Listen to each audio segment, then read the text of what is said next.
Salut les passionnés de foot, aujourd'hui on va voir comment bien débuter une collection de cartes de football. Que tu sois fan de Panini ou de Topps, cette vidéo est faite pour toi. Allez, c'est parti, on voit ça ensemble. Alors déjà parce que c'est super passionnant, tu peux retrouver tes joueurs préférés ou alors des petites pépites que tu vas suivre et même te faire une petite fortune si tu chopes une carte super rare comme par exemple une dédicace ou un patch de joueurs. Puis c'est un super moyen de te connecter avec d'autres fans et de revivre l'histoire du foot. Crois-moi, c'est une super communauté. Pour bien choisir ces cartes, il existe plusieurs types de cartes. Les Panini Adrenaline XL, donc c'est super pour débuter avec un bon rapport qualité-prix, trouvable chez les marchands de journaux. Les Topps Match Attacks, très populaires, surtout en Angleterre. Ça ressemble par contre à des cartes à jouer, hein, vous voyez, avec des stats d'attaque et de défense. Après, il existe chez Panini un classique depuis des générations, comme les cartes Score Ligue 1, comme celle-ci. Chez Panini, toujours en carte premium, il y a les Panini Prism, juste là. Donc ça qui ressemble un peu plus à des cartes à collectionner, un peu plus sérieux, comme ici.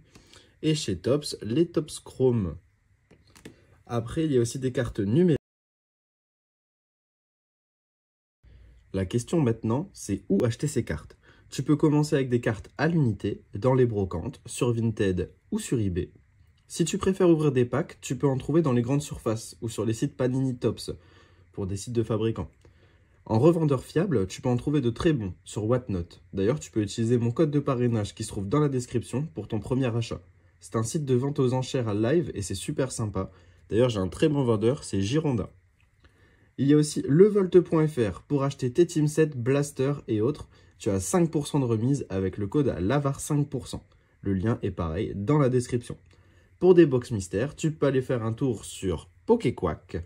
Donc c'est le site du youtubeur Psycho17 qui fait des box mystères Enigma. En ce moment, elles sont à 15 € en promotion. C'est le moment d'en profiter. Puis il y a un site qui est apparu, c'est sur Qui veut être mon associé. Sur M6, c'est Club Legacies. Alors c'est pas du Topps, c'est pas du Panini. C'est vraiment leur carte à eux, mais d'une qualité exceptionnelle, dédicacée. Et ils font même des maillots spéciaux pour les joueurs, comme par exemple Bradley Barcola. Comment bien organiser sa collection? C'est très important. Classe bien tes cartes, utilise des classeurs à fond noir avec des couvertures latérales comme ici. C'est ce qui va te permettre vraiment de protéger à fond tes cartes. Ensuite, tu peux les trier par club, nation, championnat ou rareté. Protège bien tes cartes avec des sleeves ou des top loaders comme ici. Vous pouvez voir, top loader et une sleeve juste ici. Donc ça va vraiment éviter que tes cartes prennent la poussière. C'est hyper important. Tu peux aussi prendre une boîte pour trier tes cartes, comme vous pouvez voir juste là derrière. Moi, je mets tout dans celle-ci. Et pour mes doubles, j'ai fait une petite récup dans une boîte McDo. Juste là, je mets toutes mes doubles. C'est le plus simple à faire. Au moins, ça prend pas la poussière. Et vous savez où elles sont.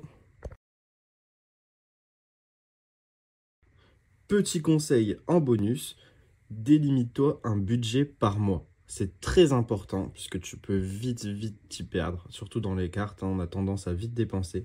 Concentre-toi sur ton objectif, collectionne une équipe, un joueur, une nation ou une série directement. Mais éparpille-toi pas puisque sinon tu vas avoir énormément de cartes pour rien. Renseigne-toi aussi sur la valeur des cartes. La valeur monte avec le temps mais attention, ça peut aussi bien baisser. Échange avec les autres collectionneurs sur des groupes Facebook ou autres.